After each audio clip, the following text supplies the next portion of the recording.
Hello, everyone. Welcome to the Select Generation podcast. Today, I'm joined by Romeo, who's the general manager at Amlima FC. So I've been kind of checking them out on social media. They've got a lot of stuff going on, really interesting program. Romeo is the general manager, so excited to have him on the podcast today.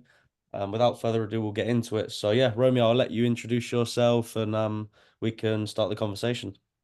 Hey, and my name is Romeo Polo, and I'm originally from Ivory Coast, and I'm the general manager for Amlima FC. Amlima is located in Syracuse, New York, in the United States, and we just create Amlima this year. So Awesome. you guys stay connected. You may have many things to see. Yeah, right. So talk to us about sort of your background, obviously from Ivory Coast, coming to the US. How how was your sort of soccer background? Like, what do you know about soccer growing up, and being from Ivory Coast? How was that? Yes, in Ivory Coast is like football is the cheapest sport to play in Ivory Coast. It means we don't need like big field, we don't need grasses, we don't need anything. You get up on the street, boom, you can play soccer. We play barefoot. If you got money to buy shoes, you can buy shoes, but it was the cheapest sport. I mean, you don't need anything to play soccer. All you need to do have a ball, soccer ball, and then you play soccer everywhere. We don't even use the real post. We can use like some brick or some bag or anything. Even tire. To make two tire, it become your post, your goal, and you play soccer. Compared to basketball, when you need to buy the clothes, the shoes, you need to find a basketball field. Soccer, different. We don't need all of that. Yeah, That's right. why So we're all interested in football. yeah. So how did you come from the Ivory Coast to the US then? Like, what's your story? Oh, this is and my family moved here. My family immigrated to the United States, and then I followed them in 2012. 2012, yes, I went here, went to high school, Nottingham High School. When I went there, I was playing just football in the gym class. And one coach saw me, he said, "Oh, you must be good, so come join a soccer team." So from there, I played for OCC, I mean, Nottingham High School. And I made the team for the division or something like that. And then graduate from Nottingham, went to OCC, play soccer because one coach saw me. He said, "Oh, I'm interested." I received like 5 letters from different coaches to come play. But since I just moved to Ivory Coast, didn't know the language, how to learn. I said, "Nah, I can go far. Let me stay close home. Then I can learn English more." I went to OCC, from OCC, play soccer too, and made I was player of a game or play of the match, something like that. And I even made the all state conference something. I even made the team. And then from OCC, transferred to SU, but I didn't play soccer at SU. I didn't because my major, engineering, so it couldn't match. So graduate from SU, and then now I work for the city of Syracuse, and I'm also the general manager for Amlima. Try to give opportunity for this kid to play football and make it somewhere. Yeah, right. So talk to us about that. Like, obviously, soccer in the US is expensive. Like you say, you have to pay for the Yes, club, you have to yes. pay for the kit, the travel, you know. How do you think soccer is is different between Ivory Coast, where you're from, and between the US? Like, is money the main thing? Is the tactics? Is it the technique? Is it just the fact that, kids in Ivory Coast are hungry to get out of Ivory Coast? Like, what do you see the differences between the two cultures? Yes, yes. There's a big difference because kids from Ivory Coast, they're really hungry. Because they see soccer less, okay, this is a play to have fun, but at the same time is a way to escape. Like if I make somewhere, I can be, I can make money and take on my family. And then over there too is like it's cheap. That's the main reason in America, as you say, soccer is expensive. It's really expensive. I'm even coaching one of my friend, he has a club, a nice club, academy. So I just coach for them. But the kid there, they have to pay. So if your parent doesn't have money, your parent don't invest in you, you can make anywhere in America. So that's one of the reasons we create Amlima. Amlima, we don't ask anything for this player. Come with your talent. Come to try out. If your coach like you, he recruit you, you come in Amlima, you don't pay anything. We're gonna take care of this to make sure you don't need to focus, oh, I need to work like this kind of job in order to pay and everything. So that's the big difference. Yeah, right. And then so talk to us about Amlima. You start or you're the general manager there. It's pretty recent. So how did the club start and what is the mission of the club? Yeah, the mission of the club is to give everybody an opportunity. Everybody, like it doesn't matter if your parent got money or if you don't have money, if you broke anything.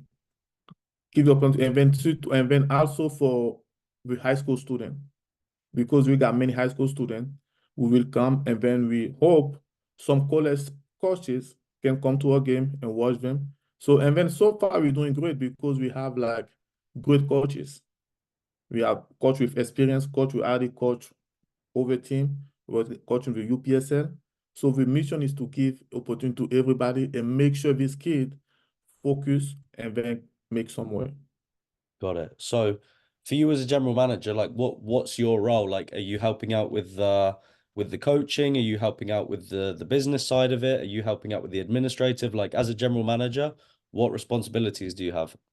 And the responsibility I have like is pretty much everything, like business, coaching, and then the player, because we need to make sure everything's available for the player, everything's available for the coaches, because sometimes when you play, we have to rent some field, some other stuff. So as a general manager, I coordinate everything to make sure the coaches doesn't need anything.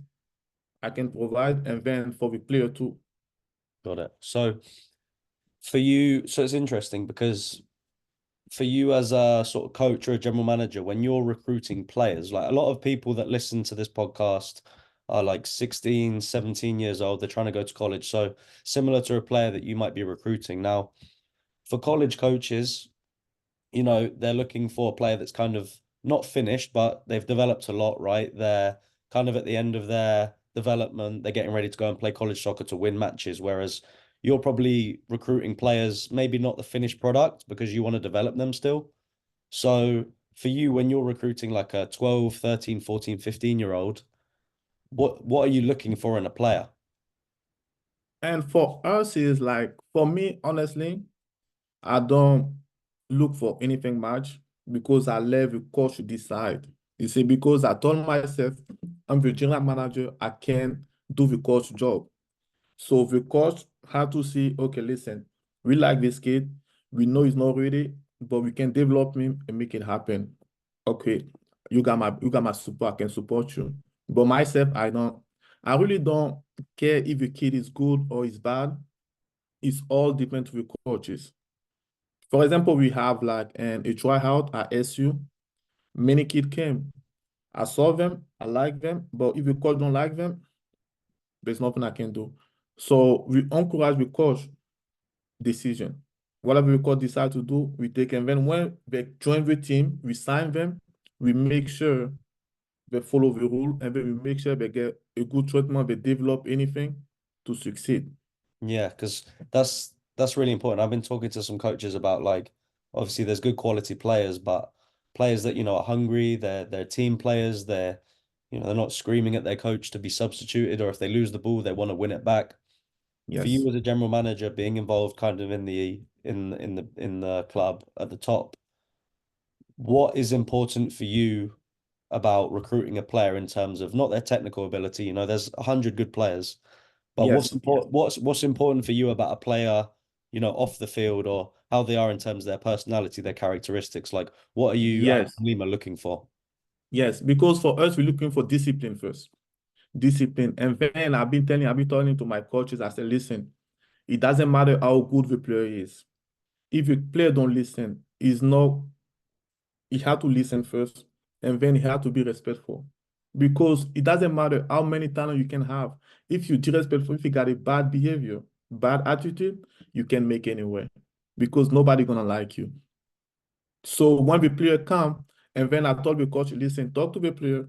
If you see any player try to be disrespectful, talk to them. They want to listen. Us as a manager, we have to let them go. Because Yeah, when you come to Alima, it's not only on the field, it should be outside the field too. Because you represent Amlima. I don't want to be here and then here say something, say, oh, this kid is an Amlima player. and he doesn't act right, he doesn't behave, he's doing some bad thing outside. And then you come to the team, you want to do some good thing. No, we don't accept that. So when you come, you need to have a good attitude, a good education too, and then you need to well behave. Yeah, and what do you think about sort of, teaching them the attitude? Because I'm sure there's times when, a player makes a bad decision or his attitude and you tell him, look, you need to fix. Like, how do you manage that situation? Is that the coach manages the player? Is it the general manager manages the player? Like, if a player's having a bad attitude 1 session, 2 session for a week, how are you managing that? We let the coach manage first because, as I say, we cannot do the coach job. We let the coach manage, but us we see, we look, we see everything. We let the coach manage, and then if the coach know he cannot manage everything and he come report to us, now is my role to go talk to the player. Tell me what's going on. Why you acting this way? What can I do for you to not acting that way? What do you need? You tell me how to help you.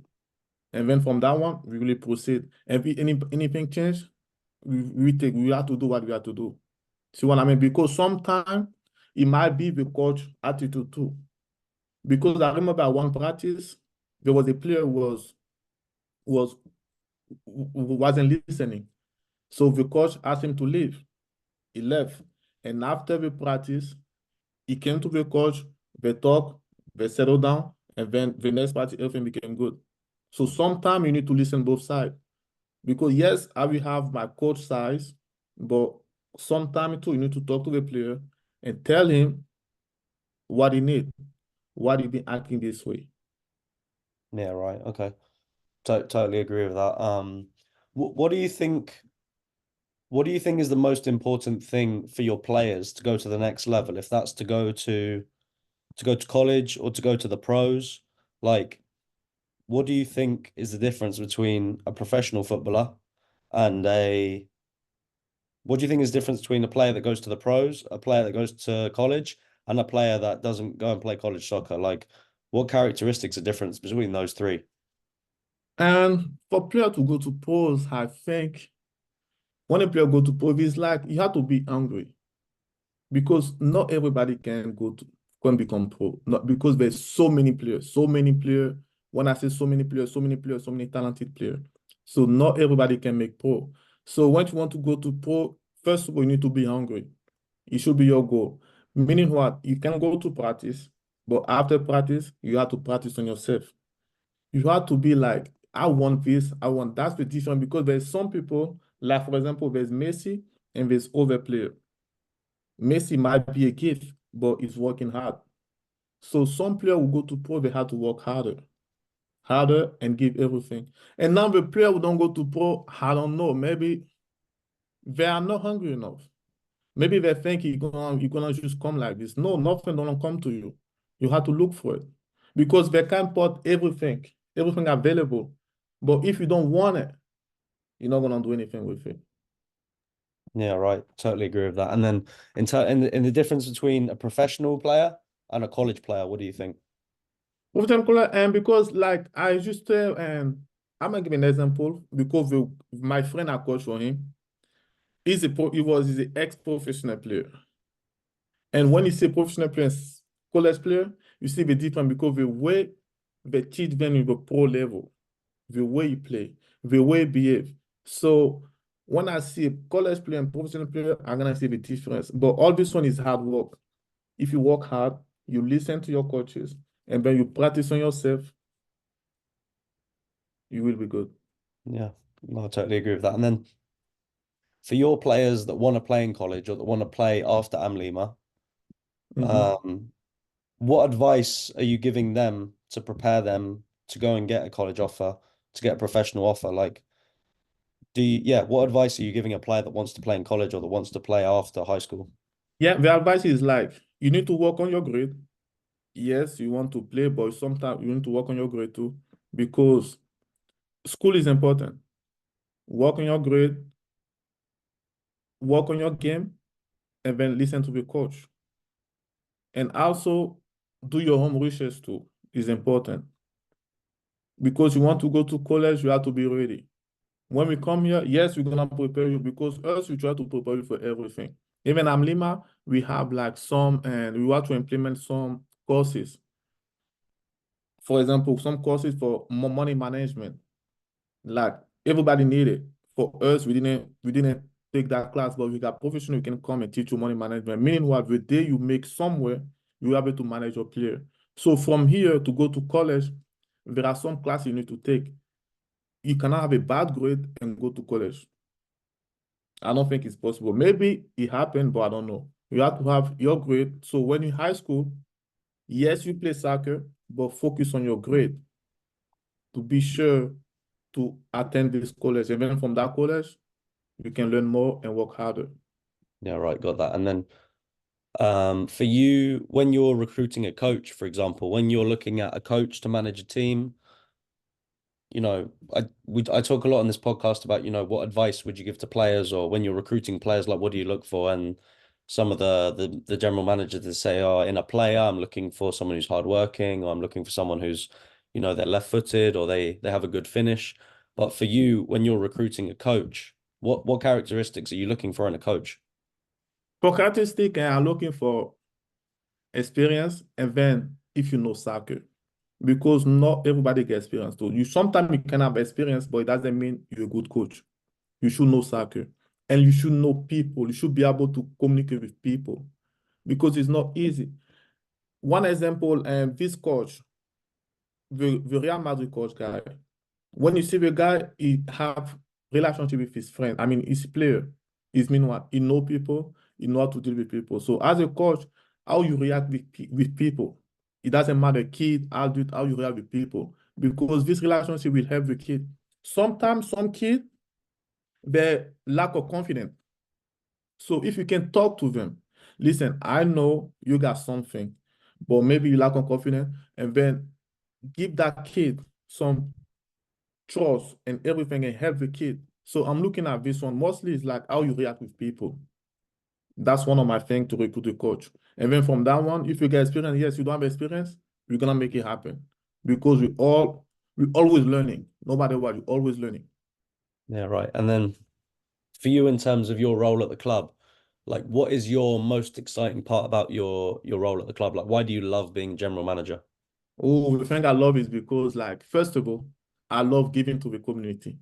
And this club in Amlima for Syracuse, I'm so excited because it's a way for us to help the community, the city.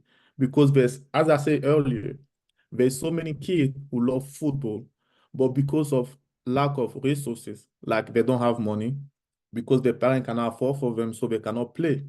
But for us, we see you, we see something in you, we know you want it, we take you, you don't have to pay anything. So that's one of the things I love being manager, because we're about to help the community and then have everybody who need to make somewhere. It's been at this point, it's like, it doesn't matter if your parent got money or your parent doesn't have money, we all gonna have the same opportunity. And you can use it or you don't want, it's up to you. Yeah, Romeo. Yeah, I love that. I love that philosophy, and um, I love that philosophy, and the fact that you're helping out the community. It is frustrating for me, like when I'm talking to players, and I'm like, this coach really wants to have you at the ID camp. You should come to the ID camp. Yeah, but the ID camp's $500. Yes, there's no You know, money. is Mhm. difficult. So I love that. So, okay, now Romeo, last question. So obviously, soccer in the US is growing a lot, with Messi, with the MLS, with Yes. World Cup coming. How excited about you? How excited are you about soccer in the US, and where do you kind of see soccer going in the next, 2, 3, 4, 5 years? And I'm really excited because first of all, I'm really excited is selfish because I'm excited because I will attend the first World Cup in my life because I will be able to go see a World Cup game. So I hope my country make to the World Cup and I can watch them. But and the other side for USA, you're right, is it become bigger. Football become bigger here, soccer, let not say football because there's another football here. Soccer become bigger and bigger and bigger. That's why we say, you know what, we need to make sure we're gonna be part of this involvement because soccer really become bigger in America. And I'm really excited because now I don't have to worry about, oh, I'm going because I watch football, but I'm not really a fan of football. I love basketball, but I'm not. I watch it, but I'm not really a fan. But football coming up, I'm a big fan of football. Yeah. Wacky mixing soccer. I'm a big fan of soccer. Yes, big Yeah. fan of soccer. So yeah, it's an excitement, and I really love it. And I hope in the future it will become cheaper because soccer is so expensive in America, so expensive. So if you don't have it, you won't be able to do it. Yeah. No. So if you become bigger, popular, maybe it's gonna be cheaper because when everybody's gonna be interested in soccer in America, it will be free, I believe, Yeah. for everybody. Totally agree with that. Awesome. Romeo, great to have you on. I appreciate your time and yeah, what you're doing is amazing. So yeah, big respect. Thank you. Cheers, All Romeo. right.